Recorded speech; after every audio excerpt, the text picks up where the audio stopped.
As a student of Generation Z leaves high school and begins their journey towards their adulthood, they will face a lot of issues regarding education, healthcare, and affordable housing.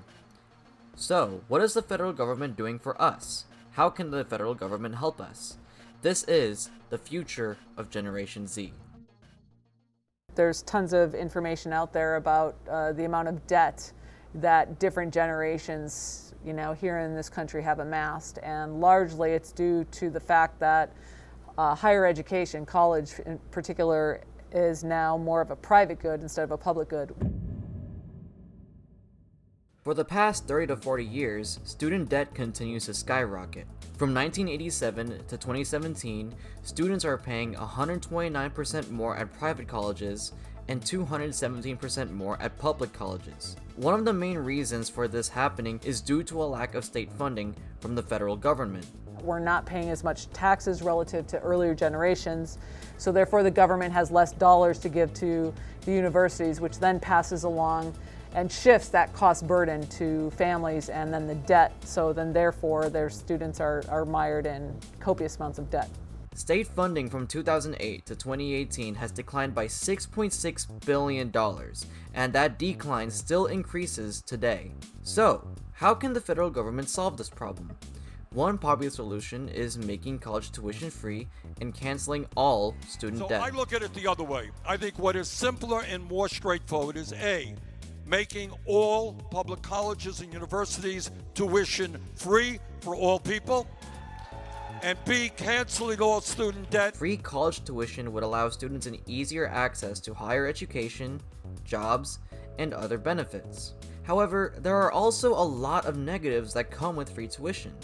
If college is accessible to everyone, colleges could be overpopulated, taxes would rise to make up for the costs, and the quality of education might not be an attention grabber for employers. Instead of making college free, the prices of colleges should be reduced to a fair and affordable price for the students and their families to pay. So rather than climbing walls, lazy rivers, and so-called safe spaces, and then asking for bailouts, universities should be cutting costs and focusing on educating their students. The current system is not working very well. People are paying too much. A lot of the people who do have insurance literally can't afford to use their insurance. We need to fix what's broken.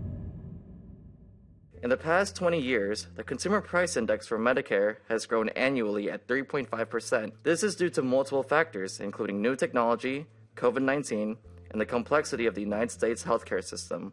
In addition, the United States spends a large amount of money on healthcare, spending twice more than other countries. But despite these purchases, we lag behind other countries. So, what should we do?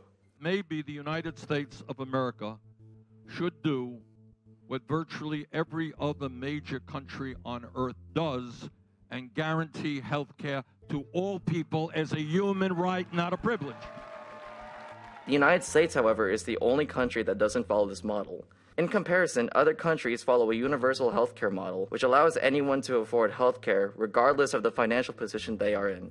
So, why can't we just switch to universal healthcare? Well, it isn't that simple. Healthcare is paid for by the government, and the government pays for it through taxes. This means that countries that have free healthcare would have to increase the amount of taxes in order to make up for free healthcare. To prevent making taxes higher while making healthcare more affordable, we must think of a different approach. The federal government can change the way federal programs pay for healthcare, reducing federal healthcare subsidies, and make the cost of healthcare more visible. The biggest challenge that we have these days related to homelessness is simply just a lack of affordable housing.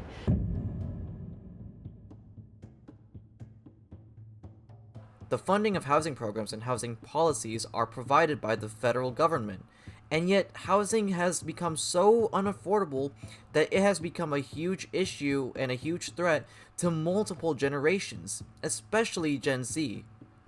The federal government does have policies in place, but they are mostly eligibilities. Eligibilities means that you have to reach a certain requirement in order to be provided a service. This would include your annual gross income, the area you live in, your immigration status, and more. These eligibilities, however, can make it difficult for one to be in a program, especially if you are in a formerly redlined area. There were communities, and they were all communities of color, where they wouldn't give mortgage loans and where they didn't support people being able to move into those areas unless they met the racial covenants. So, instead of making policies eligibilities, the federal government should make policies entitlements and invest money to the people.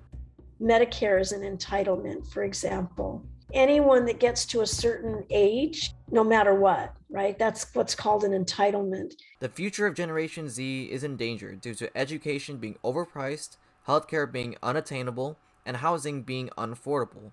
But with the help of the federal government by funding the people, these problems can be solved.